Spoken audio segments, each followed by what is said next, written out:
This is Kugan Cassius for AFL TV. That's the worst Geordie accent I've ever heard. Why, hey man, this is Kugan Cassius for AFL TV. In association, hold on, in association with Macklin's Gym Marbella. No? No. Kugan Cassius, AFL TV, in association with MG Marbella. We're at St James's Park here in Newcastle. This looks like a post-match interview. Well, you asked to bring us here. Look, good. great publicity for Newcastle's partners, Barclays, Sports Direct, one of our sponsors, Puma, Wonga. So, great to be here. A little bit chilly. It is a bit cold up here. But no, it's fantastic to be here at this club, and a major announcement for Matchroom. Unbelievable signing. Bradley Saunders, so excited. You know, one of the top prospects, obviously in the UK, but in world boxing as well. 10-0 light welterweight. He's going to really ignite the North East boxing scene, and we're finally here. A lot of people asking us to come to Newcastle in the North East for some time, and now we've got the perfect excuse to do it. Had you been following the progress of Bradley since he turned professional, which wasn't that long ago? Yeah, actually, before Bradley turned professional, I sat down and had a chat with him, I remember, in an ice rink in Sheffield. We had a little chat, and at the time it wasn't right for us because we weren't really into boxing that much, and, you know, just getting started with Darren Barker and others, and, you know, it came a little bit too early for us. But since he's turned professional, he's exploded on the scene. You know, he's, like I said, been one of the hottest prospects, not just in the UK, but in world boxing. 10-0 now, 8 knockouts, already the WBO Intercontinental Champion. And I've seen him fight, and he's very exciting. Got a great style, sells a huge amount of tickets. And like I said, up here, you know, you've seen the turnout at the press conference today, it's massive. They're dying for big-time boxing to return up here, and they're dying for a flag bearer. And Bradley Saunders can be that flag bearer, and we're going to have a lot of fun, and managed to slot him on quickly onto November the 22nd, which is great news for him, great news for everyone who's going to be watching the show, and great news for everyone who's got a ticket as well. And then we'll box him again early next year, and it looks like April 4th we'll be at the Metro Arena in Newcastle, probably with a co-headline with Bradley and Anthony Joshua. Wow. Sounds interesting. The big man will be up here for the Geordies. I think they'll love him, you know. and we're getting to the stage with Joshua now where he's on the verge of those big fights, but I just want to get him, you know, I want to get him to Newcastle. I'd like to take him to Leeds as well. And, you know, hopefully we can do that before he cracks on to the major titles. In terms of fight, well, a prospect sort of in 7 fights, but where would you rate Bradley in the pecking order of the best light welters in the country? Would you say he was at the top I think of that? for hype and you know, for excitement, I think you'd have to say he was top dog in the light welterweight division at the moment. Does that say something about the light welterweight division? I think the light welterweight division is fantastic. I mean, I remember the light welterweight division a couple of years ago was pants, and now you look at it and it's really on fire. Not just, you know, from a local standpoint in the southeast as well. You know, we got Hibbert against Goodjohn at the O2 on 31st, and Boylan will be fighting someone else for the English title, which we'll announce once that's done with the board. You know, up north you've got Robbie Davis Jr., you've got young Jack Catterall's a good little fighter, and of course you've got Chris Jenkins in Wales, you've got Tyrone Nurse, you've got Dave Ryan who beat Tyrone Nurse, you've got Willie Limond, who of course is the British champion still. So it's a fantastic division at the moment. I think in terms of hype and excitement, perhaps potential, you'd have to say Bradley was the top dog. But there's a lot of people talking about him, and, you know, to get someone like Bradley on our team, it's a pleasure and an honour and a great move for us, and a great move for him, because now he's going to get all the hype in the North East, plus he's obviously going to have the backing of Sky Sports, which is, you know, the dream ticket. Despite all those names that you reeled off, would you say that there was no one really on the fringes of world level? No, I mean, look, Willie Limond's boxing big names. You know, some of them are still young and learning, you know, and I think the likes of Robbie Davis Jr., even Jack Catterall, you know, John Wayne Hibbert, all those boys, you know, once they keep stepping up, you don't know how far they're going to go. Bradley, of course, looks like the standout and looks like the one that's going to progress to world level. And, you know, because of his age, he wants to get there sooner rather than later. So I think we'll be looking to push him forward at a decent pace. Big title fight in April in the arena here in Newcastle. And like I said, out on the 22nd in an 8-rounder. And then probably box him again either in Manchester in January or Germany if we get the Smith-Abraham done. So looking to keep him nice and busy, looking to continue to raise his profile, particularly on a big platform now, and really take him to the next level. Some people might regard it as a sort of a shock sort of move, if you like.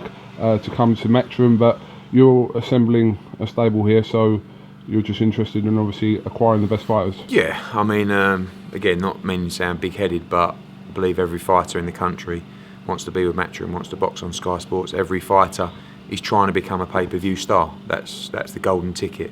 And I think that we've got the most dates, we've got the biggest platform, we've got really the opportunity to grow them, not just commercially, but from a boxing standpoint as well. And like I said before, no one's getting complacent, peaks and troughs, and we're number one at the moment. We might not be in a year or two's time. Pretty sure we will be. But, at the moment, we've got a team, I believe, like never assembled before. And what's great about our team is not only have we got world champions who are at the top of the game, we're building all the way down from the bottom. We've got so many young fighters starting out. We've got another GB podium star will announce as a new signing in the next week. We've got undefeated fighters, 3-4-0. We've got 10-0 in Bradley Saunders. We've got 13-0 in Callum Smith. We've got Anthony Joshua, Luke Campbell, 2 gold medalists. I mean, this is a team, I believe, like never assembled in British boxing before. And I'm really proud and very excited to be driving these fighters forward.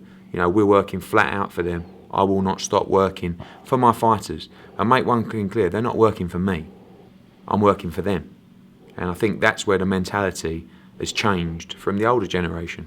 We talk about when a fighter 10 years ago was very much ordered and, the promoter was the boss, if you like. I don't see it like that. I see myself as working for all these fighters to make sure I give them the right opportunities, and they will be given every opportunity to progress. And if they're good enough, they're going to go all the way and they're going to make a lot of money.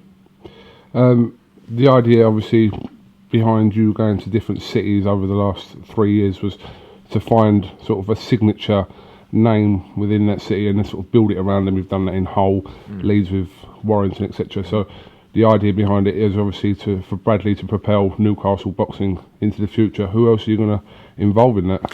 Well, since people found out that we're signing Bradley Saunders, the phone hasn't stopped ringing. The worst kept secret ever, by the way. From promoters and I said we got an announcement on Monday. Bradley Saunders keeps retweeting all these tweets. Hope it's Bradley, so. But I think in terms of who we're going to add to the shows here, we're going to bring a lot of the Matchroom talent, but we want to build boxing in the North East as well. We've had a number of calls from promoters and managers and fighters asking to go on the bill and asking to be part of the big Sky Sports show up here. We need all the top fighters from the North East, and whoever wants to come along for the journey is going to get great opportunity to do so. You're right in what you say. We want to explore different markets, if you like, and different demographics in the country. Obviously, Newcastle now we've got. Leeds is working fantastically well for us. Hull has been a huge success. Birmingham will be next up next spring as well. We want to go there. Glasgow worked well. We're in Dublin on Saturday. But we keep our traditional stops, our Liverpools, our Manchesters, our Londons, but we keep exploring different pockets. And every time we go to a new city, we get a fantastic response. And I think, let's be honest, going to Newcastle isn't the most revolutionary move in the world. It's not like we're taking boxing there for the first time. It's got a deep history, and we know that the fans here are very passionate. And I think we're going to get the same kind of atmosphere that we'll get in Leeds and we'll get in Hull, and that makes it exciting to come here. But for Bradley, what an opportunity! A chance to box on the biggest shows all over the country, to become a star on Sky Sports, to headline shows in his own town. This is a wonderful opportunity for Bradley Saunders, and it's very, very exciting times. Have you thought about sort of what route you will take Bradley? Were you sort of steering towards a British title shot? There's a lot of interesting things. Obviously, Willie Lemon's going to fight Chris Jenkins now for the British title. I quite like Dave Ryan against Bradley Saunders for the Commonwealth. But then again, he's world ranked. There's some big names out there he's ready to take on now. So I think, like I said, he'll be out on the 22nd. Then again in Manchester early in the year, got a big announcement to make for Manchester this week. And then looking to headline here in April in a really big fight, because he's ready for those fights. And by then he'll be 12-0 and ready to be unleashed. Interesting times. Your announcement, Manchester, make it now. No. Waiting for that ink to dry. Oh. I don't announce till it's signed on the dotted line. And we get that signed tonight. Probably announce it tomorrow on Twitter because it's too big to wait for. But a big news from Manchester boxing coming in January. Touch wood. Interesting. Obviously, we've got the Dublin show this week, which is a bit of a shame that Sweeney's had to pull out the fight against. Yeah, Timms. I mean, not a fight is here. Yeah, not a fight that is known much to the bigger audience. But I was looking forward to that, just as a little sort of Irish fight scene fight, Timms and Sweeney. But we got a bigger fight in Spike against Fitz. That's the one that's creating a lot of the headlines. And listen, Macklin's in a really tough fight. Highland's already in Ireland. This is a really, really tough fight. Caliafai against Brasino, former two-time world title challenger. Highland on the bill as well. John Joe Nevin, Anthony Crolla will also be on the bill this Saturday. So it's a big night for Irish boxing. Indeed. Sorry, I just wanted to put the music on. That's all right. We're going now. We're done. Oh, yeah, That's a perfect opportunity to keep him quiet. To be honest with you. Kugan Cass is back with Eddie Hearn. This is Different setting. part 2 of the interview because We should let people know we did the first bit before the press conference. Yeah, obviously. Yeah. But I tried to blag it a little bit, and I was saying, as you saw by the press conference in there, went well. And Did you say that? Yeah. That shows how much I pay attention. Yeah. I didn't even hear you say that. So But anyway, all announced now. Bradley's good turnout. Yeah, Brilliant. great Loads of turn- snappers. great turnout here in Newcastle. But interesting to listen to Bradley's thoughts. Obviously, he's talking like world level at the Yeah, moment. that's what He's, he was. He said to me outside, he went, "You're not looking to put me in with like Boylan and Goodjohn and Hibbert, are you?" I said, "No, listen." I said, "They're like welters that are making their name, in the division." I said, "And maybe in 12 months' time, how far they get, you never know." But of course, we're looking to move him on at a quick pace. Like I mentioned, the Dave Ryan fight is a fight that I like. But there's some big world names out there that I think would be perfect for him as well. So November 22nd, just all about getting him back in the ring. 8 rounder. Yeah, it won't be. It'll be a decent test for him. He's been training for 3 weeks, and then we'll be looking to get him out in Manchester, like I said, or maybe even Berlin if Smith Abraham happens. And then April the 4th will be at the Metro Arena for a huge show, probably with him and Anthony Joshua. And we'll kick things off. But he wants to move on at a good pace. He's chomping at the bit. He's 28 years old. He's ready. pay-per-view show November 22nd in Liverpool. I didn't know about that. What's that? No, you don't know that? You've got one more name to add. When will you announce that? This week, just a little token of fun.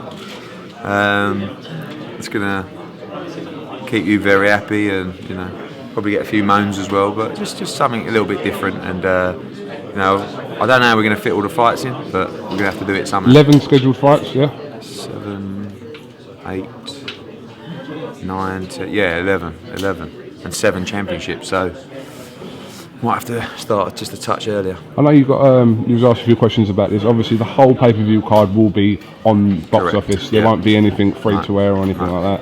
And boxing will start at the moment from 6 o'clock. 6 o'clock is when the championship fights will start. We might have to start at 5:30.